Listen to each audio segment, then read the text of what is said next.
All right, we're just going to wait here for other people to get in. If you're here, hi, welcome. My name is Leanna. I'm fixing my hair. I don't know. We are going to do a Poshmark Q&A today. So if anybody has questions, put them in the chat. I will talk about that. I have music going on. I don't know why. That was interesting. Anyway, let's see who's going to come in. If anybody comes in, I'm going to just type in.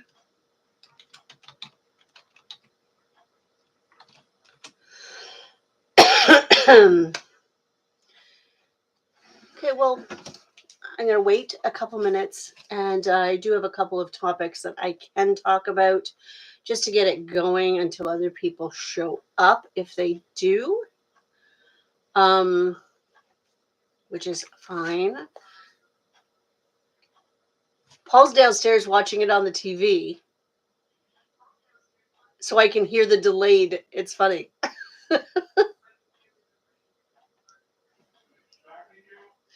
No, not at all, honey. It's okay.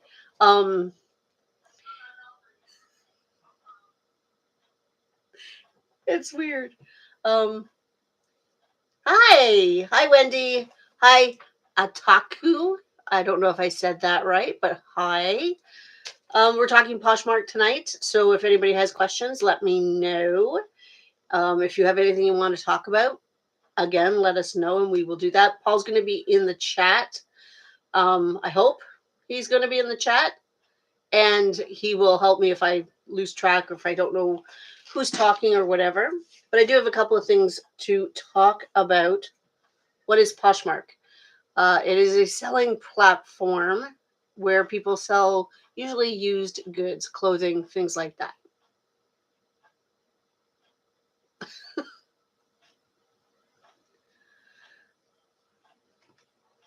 Okay. Yeah, so I do have a couple of topics we can talk about. We can start with talking about that the drama that's happening with that person that stole goods and clothing from places like Rent the Runway, and she sold them all on Poshmark and just got caught.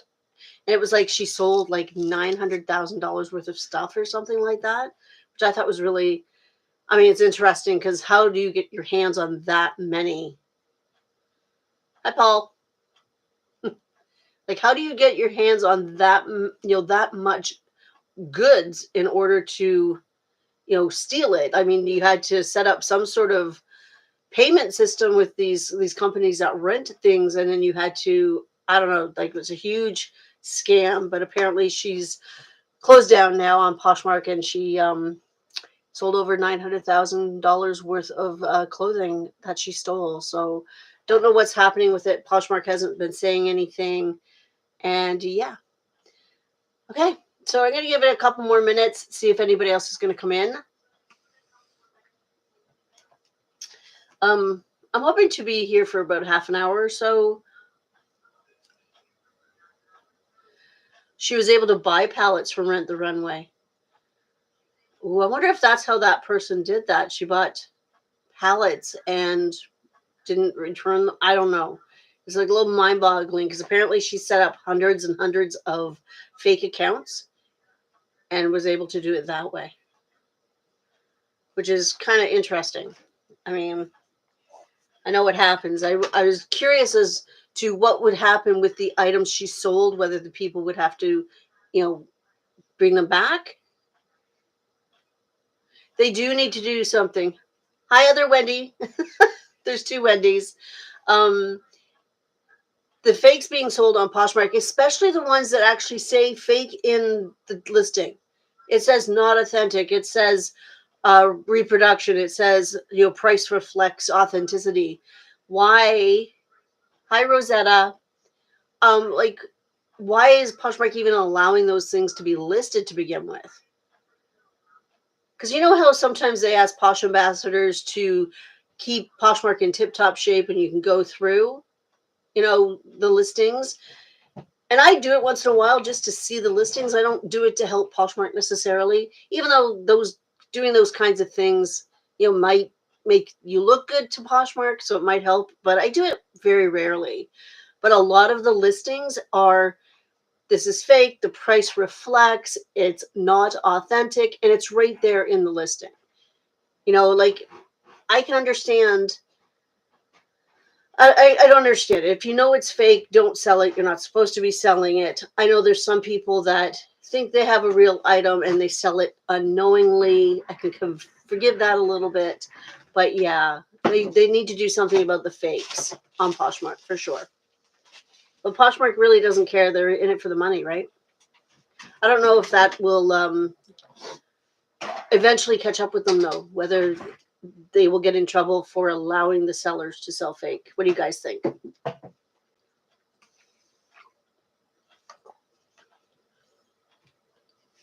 No? Okay. I think they also have to do something about the non-active closets.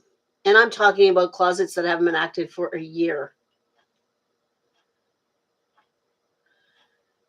People that are buying fake Lululemon and using one stock photo. Why would you buy that? If a listing has one photo and it's a stock photo, why would you as a buyer buy that? That's what boggles my brain with that. I like to have lots of pictures. When I look at an item to purchase, I like lots of pictures, and I wouldn't buy something that had one picture, especially if it was a stock photo. But you know what? I know it sells because there's people that say, oh, you know what? Somebody sold a $200 dress, and she had 3 pictures. Two were stock photos, and one was the picture of the item laid on a bed, totally wrinkled, and all the listing said was it would be steamed before it got shipped, and she sold it for over $200. So how does that happen? Yeah, most of mine have at least 10 to 16 photos because I like to have lots of photos there. So I don't know how are they finding these buyers. I want these buyers. Okay, what do you mean, honey? What story? The thief. Oh, we're not on the thief anymore. I know, I was behind.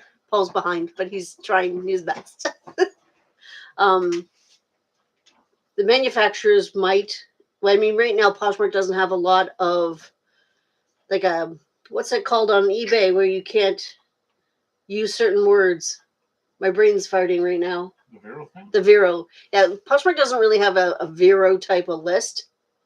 But you know what? Poshmark should be doing that because stock photos are even becoming something. So, anyway.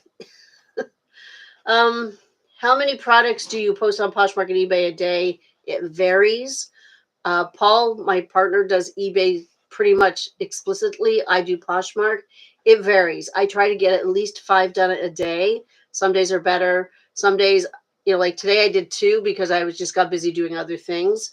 But I try to be consistent, at least doing so many a month, so many a week. Like I'm trying to in around the 150 to 200 a month. That's for Poshmark only. Paul does at least 5 to 10 on eBay every day, and that doesn't necessarily include the relisting. On relisting on Poshmark, I do at least 10 a day, at least. And do I list? Okay, I answered that. And do you list all products at once or every? Oh, so do I just sit down and list? Yes, I just list. I do sometimes use the drop later feature because I know if I'm busy the next day, I will do a drop later, which Poshmark has, which is great. So that way, if I'm in the mode and I'm listing, I can get my today's done, and I can get the other ones sort of scheduled to drop the next day. And those I stagger. Those I do at like 5 a.m., 6 a.m., 7 a.m., whatever. I don't drop them all at the same time. And that's just to help me schedule. That's it. I don't know if staggering them would work. It's something to try. Like if you find you get more attention if you list later at night, absolutely schedule them so you can do that. I got something in my eyeball today. Yeah, that's what I do at the moment. Sometimes I don't feel like doing anything. So it's good to have drafts ready to go too. I kind of agree with you, Wendy. The coming soon is just, I don't know. And because I use automation to share, that item isn't getting shared until it's actually listed. So eventually it just ends up in the bottom of my closet because it's not getting shared because it's not available for sale. So Posh Sidekick doesn't recognize it as a listing yet. So it's not like it's just sitting on the top of my closet, kind of being in the way. It does eventually get down in the closet sort of order because I'm constantly sharing, right?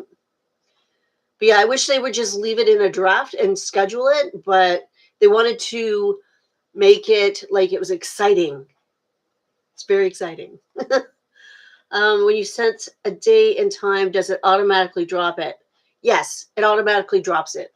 Once you set the date and time, and I think you go to update, you go to next, whatever, however you list, and it will automatically list it for you at that time and day that you chose, which is actually really cool. And it's really great because if you have a lot of time one day, you can get all these done and you don't have to worry about it for the, excuse me, for the rest of the week or for whatever.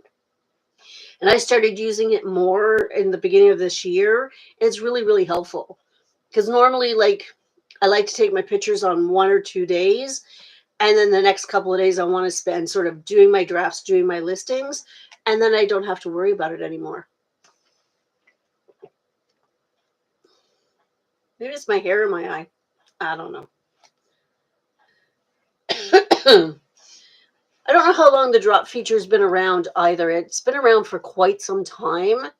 And it's not something I think a lot of people use. I don't see a lot of listings that say, dropping soon, but it's actually not a bad little feature, believe it or not. And yes, I'm saying something good about Poshmark because why not, right?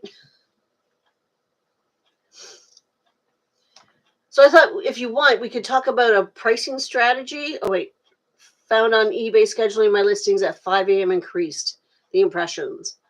I think, do you think, Wendy, it's because everyone's getting up, and most people, when they get up, the first thing they do is they grab their phone and they start scrolling things. So maybe that's why, or people are quiet and like morning times. Paul and I get up. If I get up first, I scroll my phone first. I do a little bit of work type of thing. So maybe that's why, because it's first thing in the morning. But I've heard first thing in the morning or later in the evening is really good timing for listing and sharing and sending out offers and all that kind of stuff, because it's when the app is busiest. You've never tried it, Rosetta, but it's actually not a bad feature. And it just helps. For me, it helps me get a routine in so I don't have to be listing from start to finish every single day. So I batch everything. I do photographs. I do my drafts. I do, I'll do some listing and I'll do some dropping, and it's really good.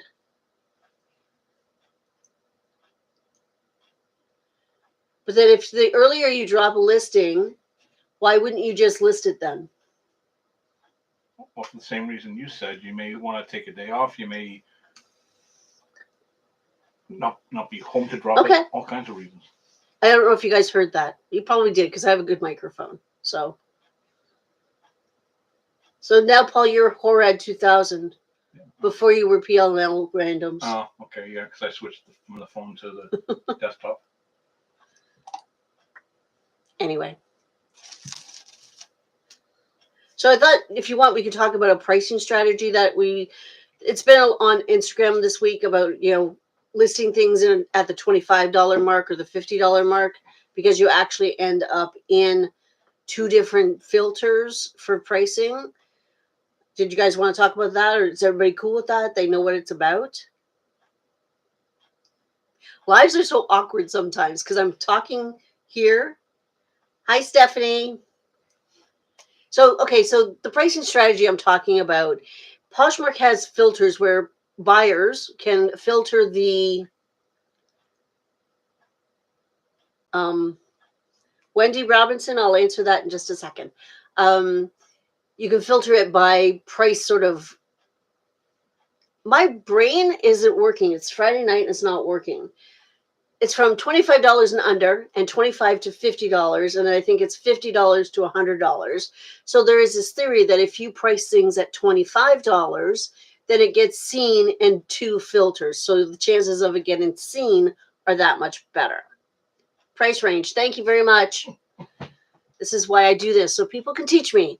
And this is a great strategy. And I know that if I have items that warrant being priced at $25, then I will absolutely price it at 25 as opposed to 24 or 26.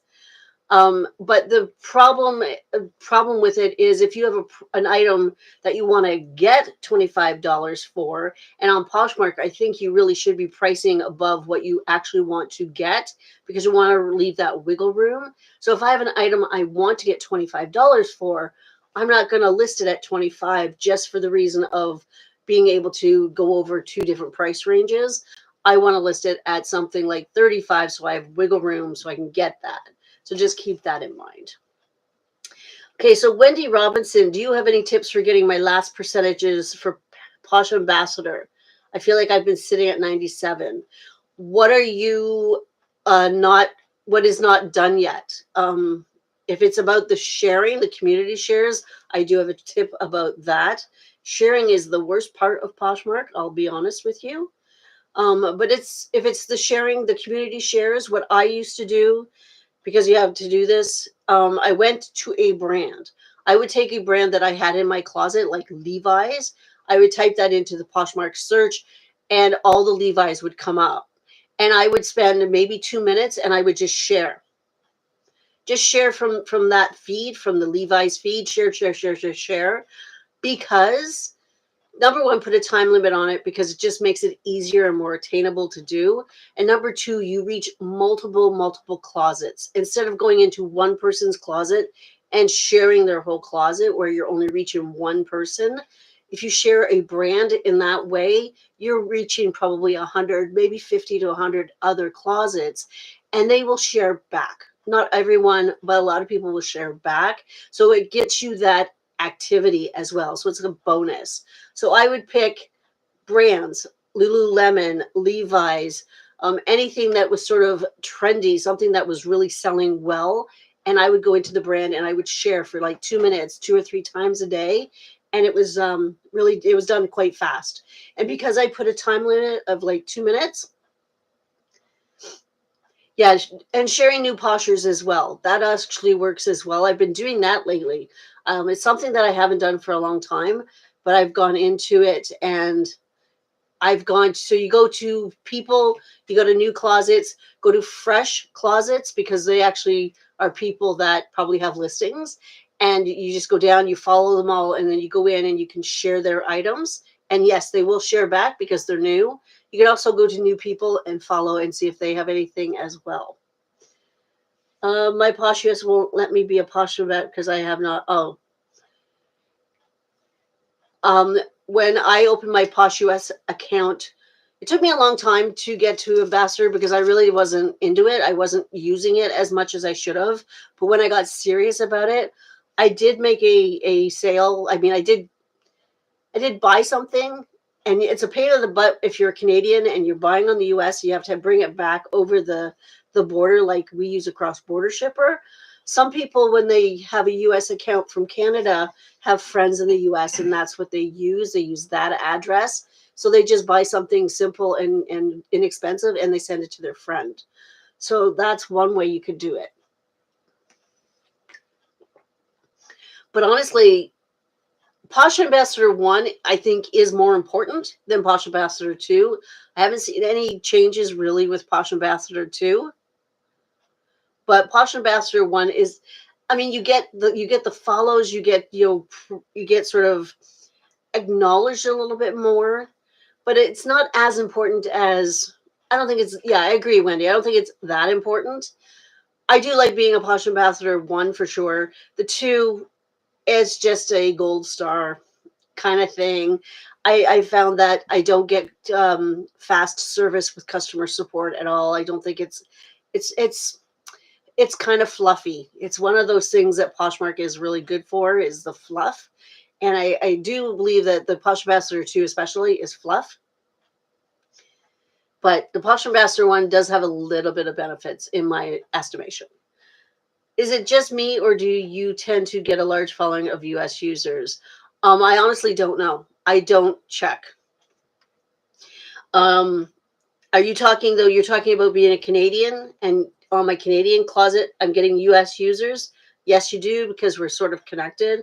But I honestly don't check it at all. I don't look to see where these people are from, because in some ways followers just don't matter so much. Um, it's like that number you get of the number of followers. I think in Canada I'm at like 458,000 or something in Canada, and I couldn't even tell you what I am at the States, because it's a number I don't pay attention to. And I mean, it's since Posh Canada started in 2019, we've always been able to follow the US and they could follow us. It's just something in their database that they're letting us do. What's been selling well for me? Not too much. Let's see. What did I send out the other day? I've sent out some of my older listings, which is really cool. A stuffed toy went to the States this week. Bags went. I like the bags. It's not been a very busy month. I'm going to my sales just to see what I can tell you. Um, Bags. I sold some Lululemon carrier bags, which is really cool. I picked them up at the bins, so I was really happy with that. Torrid. Torrid always does well for me. I've been selling older things that have been in my closet for a while that I just didn't want to get rid of. I've picked up Skims, and it actually sold, which was great. But honestly, like, it's sort of there's nothing right there, you know? Hi, Becky from Oklahoma. That's cool. But yeah, for me, it's Torrid. There's been some Lululemon that's been selling for me, which is interesting because I don't pick up a ton of Lululemon because it's expensive. When I go and find it at my thrift stores, it's expensive here. And we went to the bins on Thursday. Yeah, we went yesterday, and I put back 2 pieces of Lululemon because they were just in horrible condition. But honestly, nothing major is selling. It's been a really slow month this month, and that, you know, what happens. I'm doing all the things. I'm sharing. I'm listing. I'm active. I haven't been doing my silent shows. That's one thing that I have changed. I haven't been doing them lately, so I'm wondering if maybe I got to start doing them again to see if that helps with the algorithm and do that. Men's golf wear. Yeah. Wendy and I were talking about summer stuff, spring stuff, golf wear, hiking stuff, bathing suits, things like that. Absolutely is the time now to start listing it. People are still going on vacations and people still live in the southern states. So I like selling men's items. Men tend to be a little less picky and easier to please in some ways. And yeah, my kids' items kind of sit, but sometimes I can't resist the kids' items because they're just too cute. I'm trying to sign into the States to see what's selling there. Thursday evenings are good to send out offers as a lot. That is true that people do get paid Thursdays and Fridays, but I don't have a system for my offers. It's something that I want to try and work on. And there's this thing called the waterfall offer sort of strategy. And I kind of want to try it, but I haven't got the gist of it yet. I still have to do some more research on it. So maybe I should be a little more proactive with that type of thing and have that strategy like every Thursday afternoon. I'm just going to send out all the offers. So I don't know. Okay, my sales in the States, we're just going to talk about this quick. Yeah, you know what? Nothing special. Torrid. A lot of my older listings have been selling. My newer stuff is not selling right now. Vintage. Yeah, I can't pinpoint anything.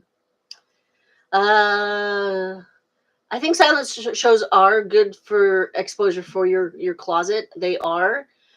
Do silent shows make any difference for you? I don't make more sales in the shows. I don't think I've made a sale in a silent show ever. I maybe once or twice. But it appeases the Poshmark gods. They like when you use their features. So I think doing a silent show for the sake of doing it, just to sort of have yourself out there and be a part of it, does help. I use Posh Sidekick, so I do silent shows through them. So it's hands off. I don't have to sit here and do that. Once in a while, I will do it manually through the Poshmark app because I don't want to rely on automation for everything. And I think sometimes it's good to be hands on. Also, I ran into a problem doing a silent show overnight a couple of months ago. No, probably maybe a month ago, where I set it up through Posh Sidekick. It was set to go like from 11 till 1 or 11 till 2 o'clock in the morning, my time. And somebody had asked questions in the show, but I'm asleep. I'm not paying attention. And she got really irate, which I don't blame her because I wasn't there and I wasn't answering the questions. And show ended an hour after she asked to cancel because I wasn't answering questions. She was mad, and she automatically brought Poshmark into the conversation. Like she didn't even wait. So I mean, I understand her frustration, but it's been making me hesitant to use that feature, especially overnight, because I want to be able to be aware of what's going on. So anyway, 30% offers on Sunday mornings. Do you find sending 30% offers on Sundays, which is usually closet clear out, better than using closet clear out? I don't use closet clear out very much. One or two items maybe, but not very often. I prefer to send out offers. I build in the shipping discount into my price and in my cost of goods. So I try to do that instead of using closet clear out because for me, it just doesn't work. Is it me or is it hard to read the details of an eBay sale? Okay, wait, I gotta read this one. I think Poshmark is pretty black and white, but eBay makes it so complicated. Okay. Okay, so you find it hard to read the details of an eBay sale. It's not nearly as it's not.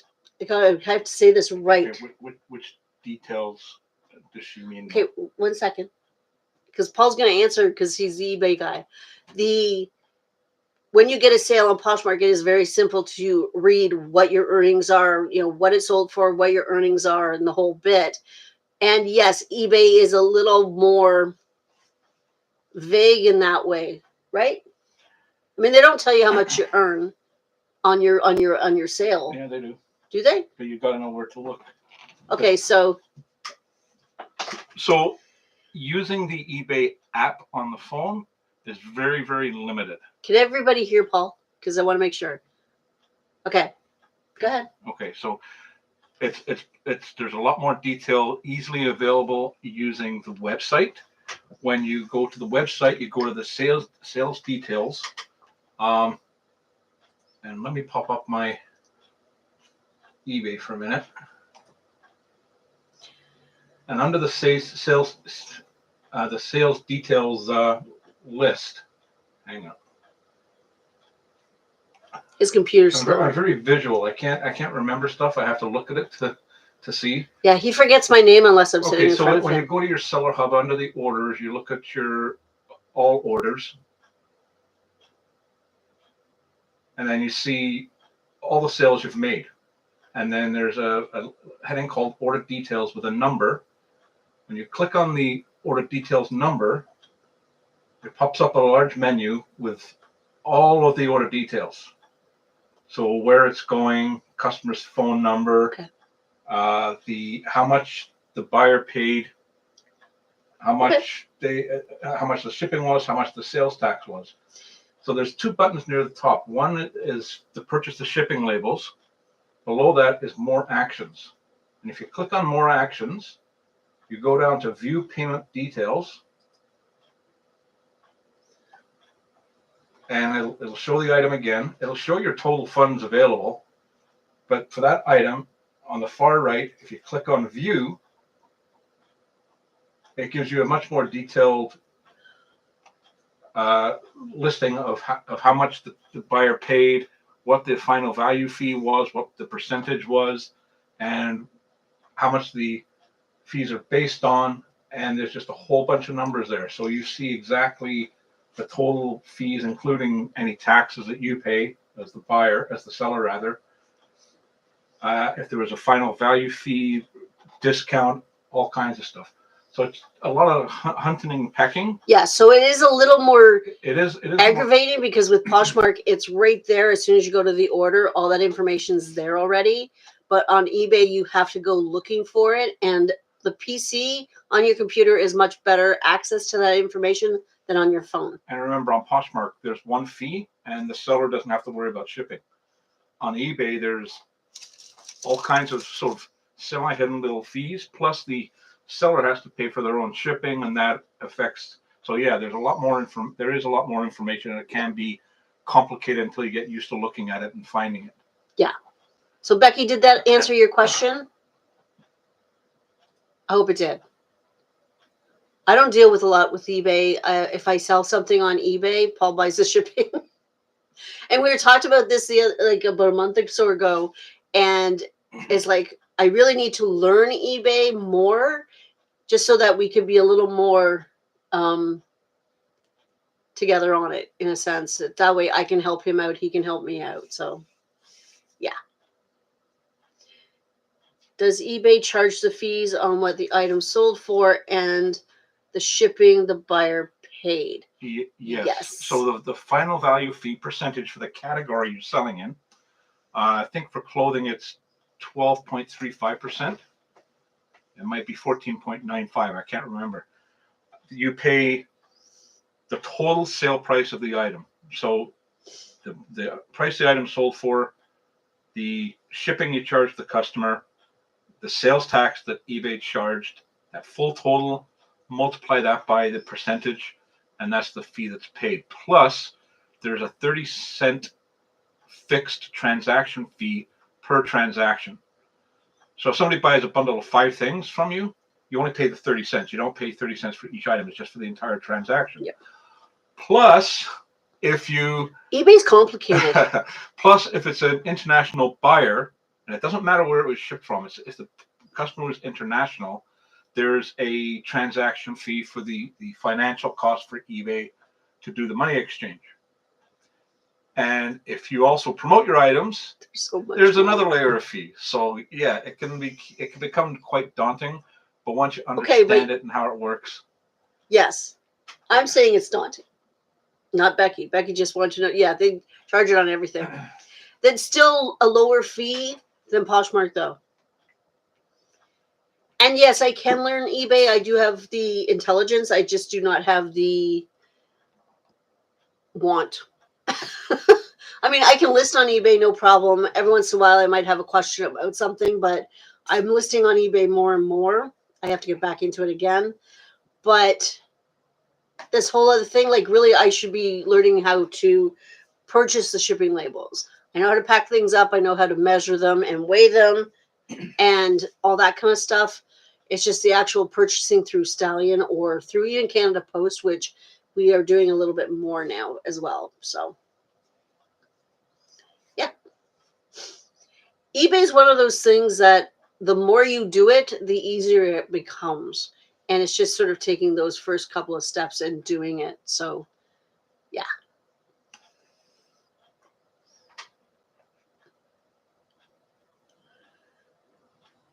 Thank you, Paul. You're welcome. He says you're welcome. I know you can hear him. I don't know why I said that. Yeah, the fees, it does tell you what the fees you pay are, right? You know, and what you said. They're entirely transparent with I was asking that. all the fees, but if you don't know where to look, yeah, you have to find it. It seems like they're hiding it, but they're not. All the information is there. It's a hugely data-driven database. eBay is compared to any other platform, even Amazon. I respect eBay because to me it allows you to be a business. It treats you like you're a business, which I really appreciate. Poshmark is like a different animal about that. So you get a monthly sales report.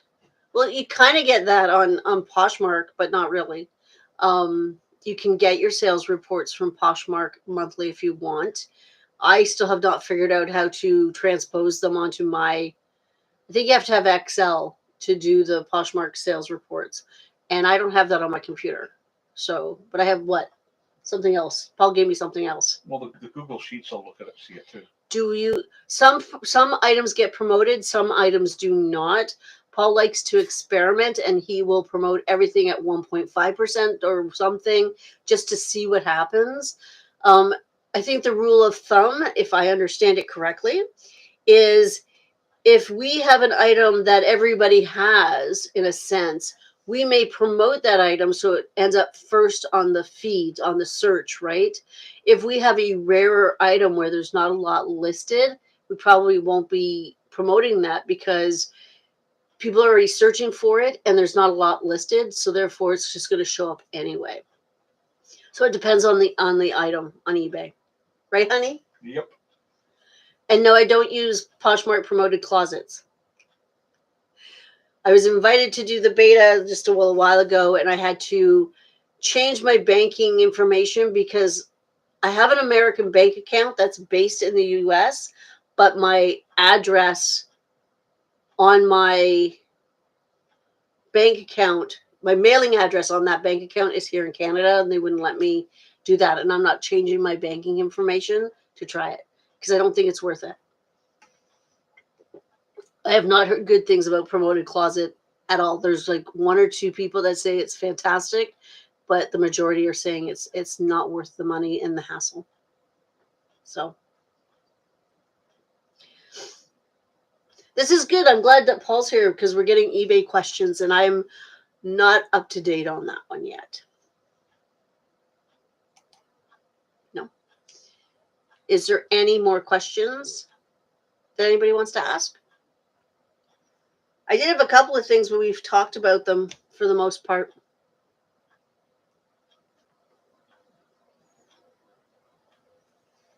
No? Okay, well, it's like 20 to 7. I need to go eat my supper because I didn't before this. I appreciate everybody coming in to chat with me, and I don't know why I'm looking at this. Look right there. Thanks for coming by, guys. I really appreciate that. I hope everybody got their answers. Oh, wait. Other Wendy, did you or do you live in Allison? You mean Alliston? If I'm correct, I'm going to say no, she doesn't, Wendy.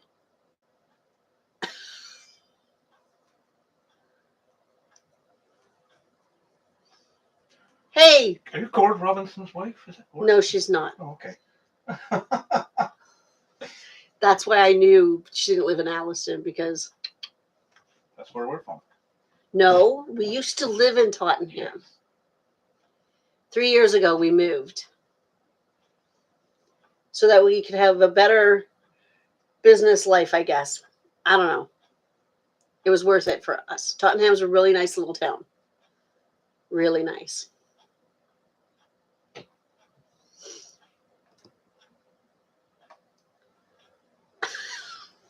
Okay, so the Wendy's are going to talk. I don't know. Does anybody else have any questions? Because I'm pretty much...